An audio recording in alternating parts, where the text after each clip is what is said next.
The folder was still open on the kitchen table when I pulled into my own driveway that night, and through the window I could see my wife's hand resting on another man's arm like it belonged there. I didn't know yet that in 4 minutes my whole understanding of my marriage would collapse into a single video clip. I want to tell you what I saw on that camera, and more than that, I want to tell you what I did with it, because I never raised my voice once. My name is Marcus Webb. I'm 44. I own a small fleet of moving trucks out of Charlotte, North Carolina, the kind of business that gets you invited to your kid's school fundraiser but never gets written up in a magazine. If you're watching this from your car right now, waiting for a shift to start, or from your kitchen with the water running so nobody hears you crying, tell me in the comments where you're tuning in from.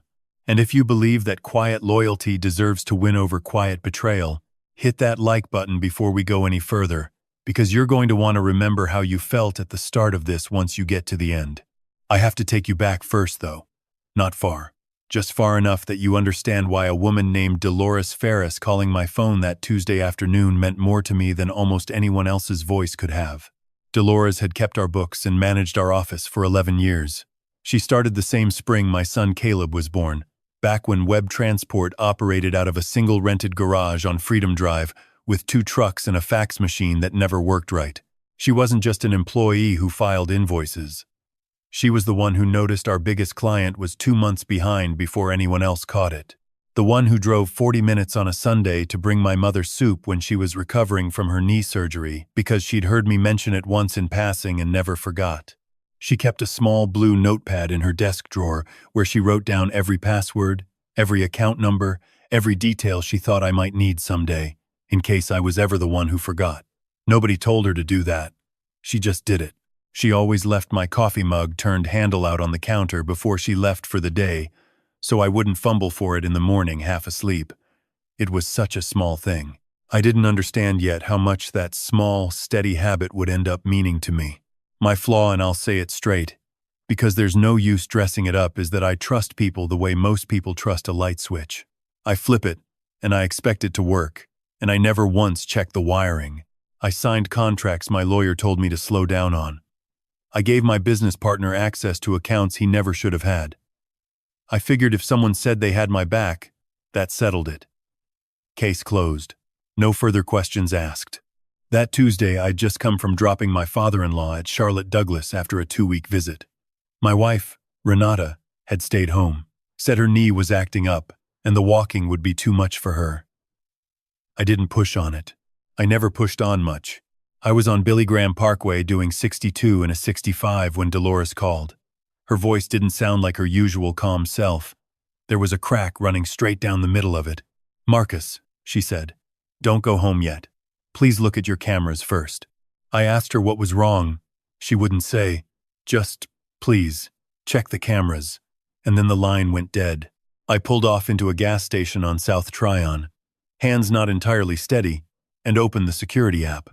We'd installed cameras 2 years back after somebody broke into 3 cars on our street in 1 week. Half the time I forgot they were even running. The living room feed showed my wife's oldest friend. No, I have to say this the way it actually happened. It wasn't her friend.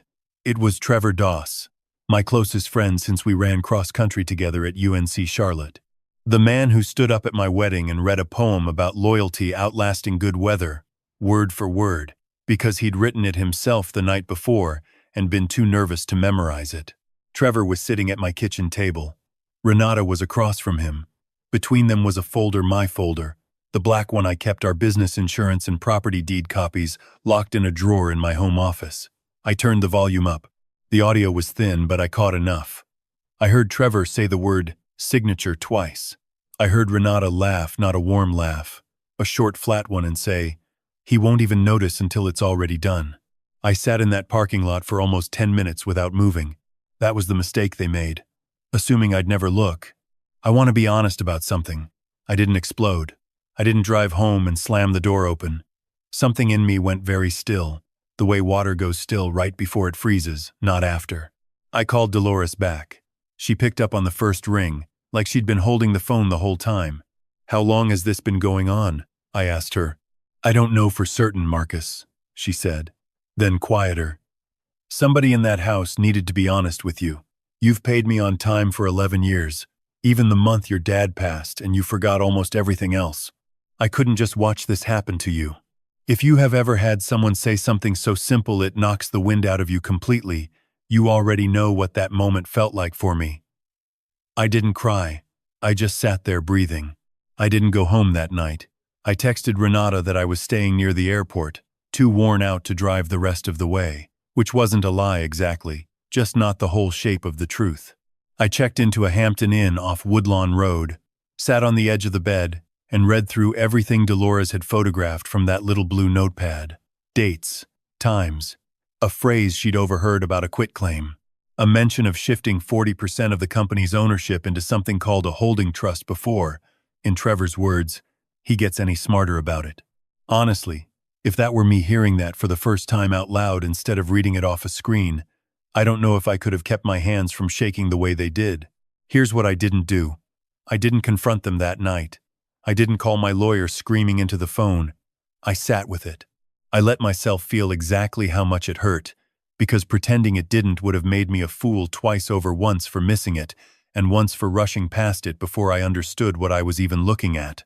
Wednesday morning, 9:15, I called my attorney, a woman named Priya Anand who'd handled my contracts for almost 7 years. I told her everything. She went quiet on the line for a second, and then she asked me one question that reshaped the entire situation in my head. Marcus, whose name is actually on the deed to your house on Ashworth Lane, and whose name is on the majority ownership of Web Transport? Mine. Only mine. Renata had never been added to either, something I'd meant to fix for years out of what I told myself was fairness, and just never got around to. That morning I understood, maybe for the first time, that my own procrastination had accidentally protected me. I didn't feel like celebrating it. I felt sick, because it meant what was on that table wasn't a misunderstanding. It was forgery, already in motion. Somebody had been drafting documents built to pass as my signature. I spent the next 8 days living like a man watching a storm build on the horizon, counting the seconds between the lightning and the thunder that always follows it.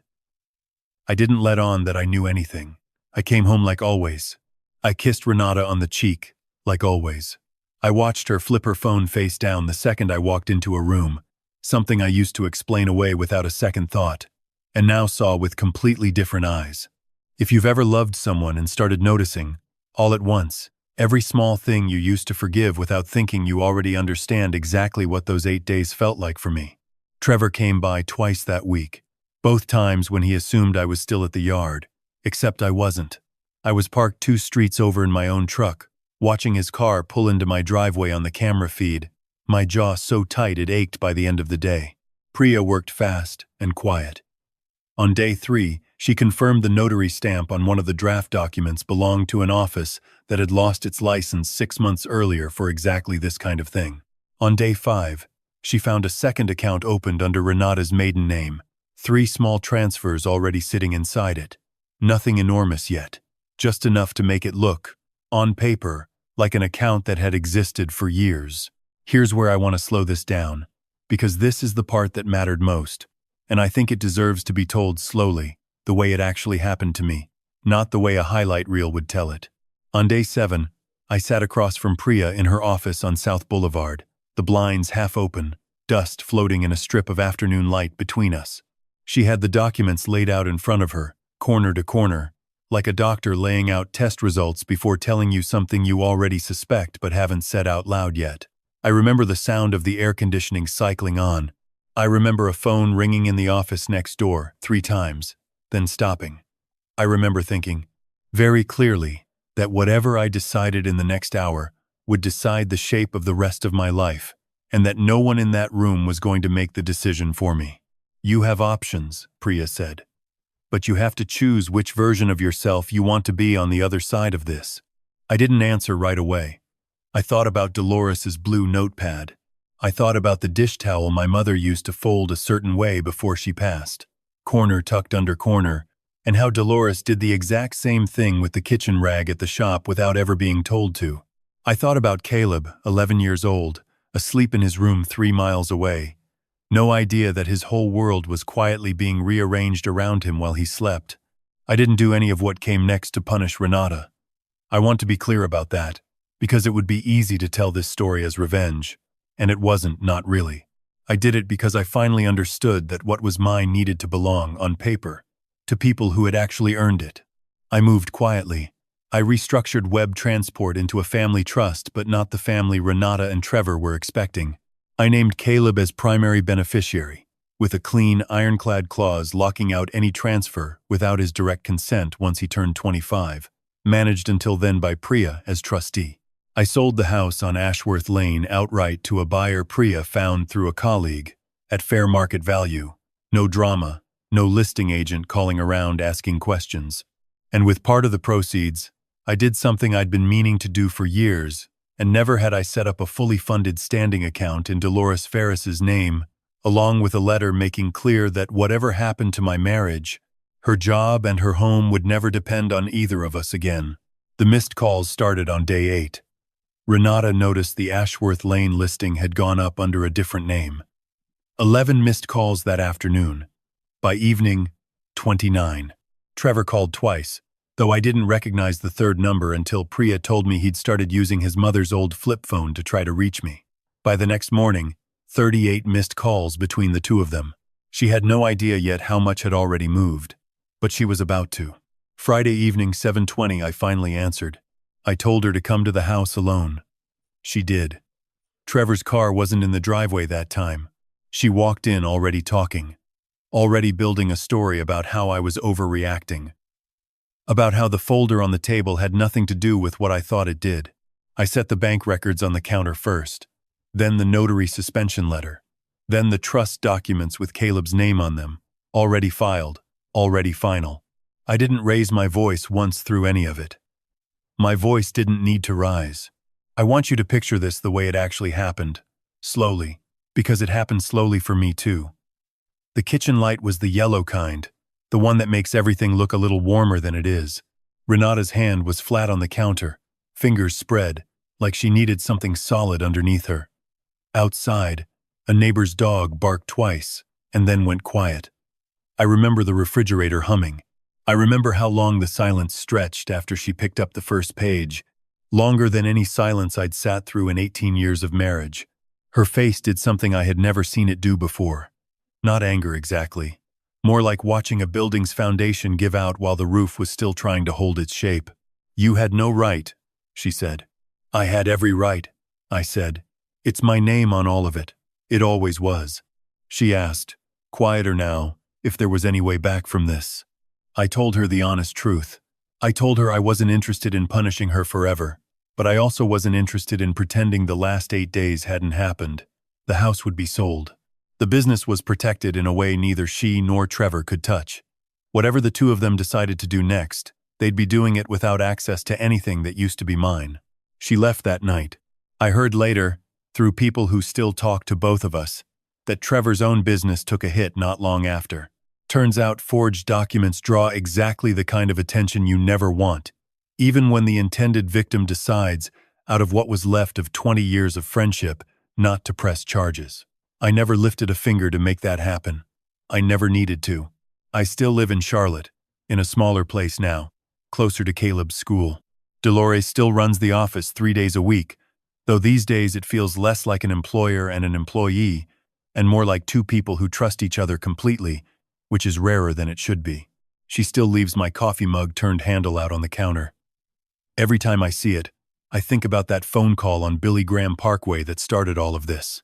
I'm not going to sit here and tell you I've forgiven everything. I haven't, and I'm not in a rush to. What I will tell you is that I stopped needing anything from Renata or Trevor to feel like my life was mine again. That happened the day I signed Caleb's name onto that trust, not the day either of them apologized, because honestly, neither of them ever really did. This story taught me something I don't think I could have learned any other way. The mistake most people make isn't trusting too much. It's forgetting to check, once in a while, whether the trust they've handed out is still standing on solid ground. What Delores understood, that nobody else in that house understood, was that loyalty isn't loud. It doesn't announce itself. It shows up quietly, consistently, long before you ever think you'll need it. So, here's something you can actually do today, not just think about. Look at one relationship in your life right now where you've been running on autopilot. where you assumed everything was fine simply because nobody told you otherwise. Ask yourself, honestly, when was the last time you actually checked? Not out of paranoia, out of respect for yourself. And here's a question I want you to sit with, maybe longer than you're comfortable with. If someone in your life had to choose, tonight, between staying loyal to you and staying comfortable, which one do you think they'd choose? You don't have to answer that out loud. Just sit with it. I'd like to know what you think of the choices I made. Drop a 1-inch the comments if you think I handled this exactly right. Drop a 2 if you think I should have confronted them the very first night. Drop a 3 if you think there was something better I could have done that I haven't even considered. And tell me where you're watching this from tonight and what time it is where you are, because I read every single comment, usually way too late at night when I should be asleep. Have you ever had a Delores in your life? Someone who told you the truth when it would have been so much easier for them to just stay quiet. I want to hear about it. Whatever it looks like for you. If this story meant something to you, do me a favor and hit subscribe, because I've got more of these, and I'd rather tell them to people who actually want to sit with them the way you just did. Thank you for staying until the end. It means more than you probably know. This is a fictional story, inspired by real emotional experiences, fully rewritten and reimagined in Charlotte, North Carolina, to create original content. Any resemblance to real people or events is coincidental.